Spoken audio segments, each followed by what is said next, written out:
చూస్తారు ప్రపంచంలో వాళ్ళ జీవితాలు చాలా మంది కన్నా వడ్డించిన విస్తరులు.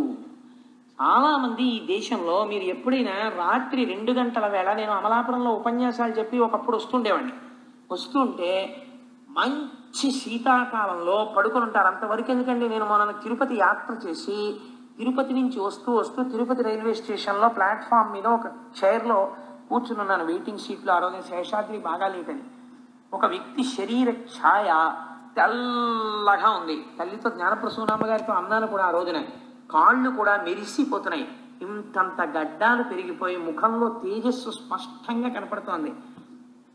బట్టలు ఎంత శుభ్రంగా ఉన్నాయో, కానీ అతను ఒక భిక్షుకుడు. ఇవాళ ఇల్లు తిరిగి భిక్షాటన చేసుకుంటున్నాడు. కూర్చోవడం కష్టంగా ఉంది, మాకు ఇంతంత దోమలు పొడిచేస్తున్నాయి. అంతమంది మధ్యలో ఆ సిమెంట్ బెంచి కింద పడుకుని నిద్రపోతుంటే ఇంతంత దోమలు ఆ కంఠం మీద, ఈ కళ్ళ పక్కన, కనతల మీద పొడిచేస్తున్నాయి.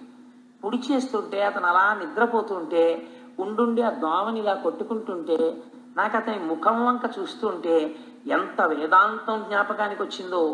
ఇతను కూడా ఎక్కడో ఒక తల్లిదండ్రులకు పుట్టుంటాడు, ఎక్కడో పెరుగుంటాడు, శుభ్రమైన బట్ట కట్టుకోవాలి, ఒళ్ళు నీటిగా ఉంచుకోవాలని నిన్ను తెలిసాయి కాబట్టి ఒకప్పుడు ఏదో గౌరవనీయమైన బ్రతుకుంటాడు. కడుపున పుట్టినటువంటి పిల్లలు దగా చేసేస్తే ఒక ఆవిడికి ముష్టెత్తుకోవడానికి చేత కాక పరమ గౌరవనీయమైన వ్యక్తి, నేను నిడదవోలు షటిల్ చేసే రోజుల్లో అక్కడ ఉన్న చంటి పిల్లల్ని ముద్దాడుతూ, బాబు చెయ్యి చాపి బొత్తిగా అడుక్కోలేనండి అని నిలబడితే గవర్నమెంట్ అఫీషియల్స్ షటిల్ చేసేవాళ్ళు. అయ్యా నేను ఆ ఊరి పేరు చెప్పను, ఎందుకంటే గబుక్కున ఆవిడికి ఈ వార్త తెలిస్తే ఆవిడ బాధపడే అవకాశం ఉంటుంది, సభలో వాళ్ళు గుర్తుపట్టచ్చు. అందుకని ఆవిడ ఫలానా వ్యక్తి అండి, పిల్లలే ఆవిడ్ని మోసం చేసి రోడ్డు మీదకి గెంటేస్తే ఆవిడ బంగారం అంతా తీసేసుకుంటే పిచ్చి తల్లి ఎవరిని అడుక్కోలేక వీధుల్లోకి వెడితే గుర్తుపట్టేస్తారని రైలు ప్రయాణికుల వెంట తిరుగుతూ, ఆ రైలుల్లో కూడా ఎక్కేటప్పుడు తెలియని వాళ్ళు ఉన్నారంటే వాళ్ళ దగ్గరికి వెళ్ళి మాత్రమే ఆవిడ బాబు ఆవిడ సాయం చెయ్యండి అని కూడా నోటితో అడగలేదండి అని షట్లర్స్ ఒకళ్ళకొకళ్ళు చెప్పుకుని ₹1 ₹2 ఇస్తే దాంతో టిఫిన్ తిని దాంతో జీవితం గడుపుకుంటూ ఆవిడ రైల్లో కనపడేది నాకు. ఇలా ఆలోచించండి, కాలోహి దురతిక్రమ, ఎంతంత వైభవాలు అనుభవించినటువంటి వాళ్ళు అంతంత అటువంటి నీచమైనటువంటి జీవితాలు గడుపుతున్నారు. మీకు నేను ఒక్క ఉదాహరణ చెప్తాను. ఒకసారి నేను ఆశ్రమ శ్రావణి మన ఊర్లోనే ఉంది, నేను ఆ వృద్ధాశ్రమానికి వెళ్ళాను. మా తల్లి అనురాధ గారు కూడా వచ్చారు ఆ రోజున, సంవత్సరాది నాడు అనుకుంటా. ఈ ఊర్లోనే ఉంటారు ఒక తల్లి, ఆవిడ పేరు నాకు జ్ఞాపకం లేదు, కానీ శరన్మేఘము అని పుస్తకం రాశారు. ఎంత చంటి పిల్లల్ని కాపాడినట్టు కాపాడతారు అక్కడ ఉన్న వృద్ధుల్ని. ఒక దుర్మార్గుడైన కొడుకు, నేను ఈ మాట అనడానికి ఏమీ వెనకంజ వేయట్లేదు, నేను తెలిసే ఈ మాట ప్రయోగిస్తున్నాను. తల్లిని, అమ్మా నిన్ను దేవాలయానికి తీసుకెళ్తున్నానమ్మా అని చెప్పి తీసుకొచ్చి వృద్ధాశ్రమంలో విడిచిపెట్టి వెళ్ళిపోయాడు. వెళ్ళిపోతే ఆ తల్లికి పిచ్చెక్కిపోయింది.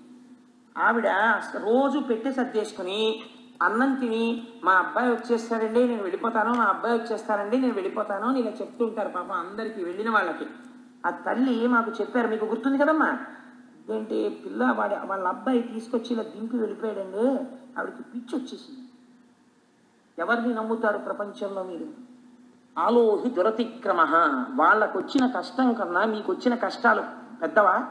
ఒక పిసరు జ్వరం వస్తే, ఒక చిన్న ఎదురు దెబ్బ తగిలితే, కొద్ది పిసరు మోకాలు నెప్పెడితే భోరుమని ఏడ్చేసి పరమేశ్వరుడు ఇంత వైభవాన్ని ఇచ్చి, ఇల్లిచ్చి, వాకిళ్ళిచ్చి, ఉద్యోగాలిచ్చి, ఎప్పుడో చేసుకున్న పాపకర్మకి చిన్న కష్టం ఒక్కటి పెట్టినంత మాత్రం చేత దిగాలు పడిపోయి, నేలన పడిపోయి, గుండెలు బాధేసుకుని, లేనిపోని నిరుత్సాహం తెచ్చేసుకుని, ఎప్పుడూ కష్టాలే ఆలోచించుకుంటూ నేనేమిటి ఇలా ఉందండి, నేనేమిటి ఇలా ఉందండి అని బతకడం నీ అంత నువ్వు పాడు చేసుకున్న జీవితమా?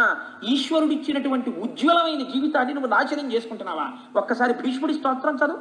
అంతటి పాండవులకి కష్టం వచ్చింది, వాళ్ళు దిగాలు పడిపోయారా? పడిపోలేదే. పాండవులు తమ జీవితాలు పండించుకుని మోక్ష మార్గంలో వెళ్ళిపోయారు, కృష్ణుణ్ణి నమ్ముకుని వెళ్ళిపోయారు.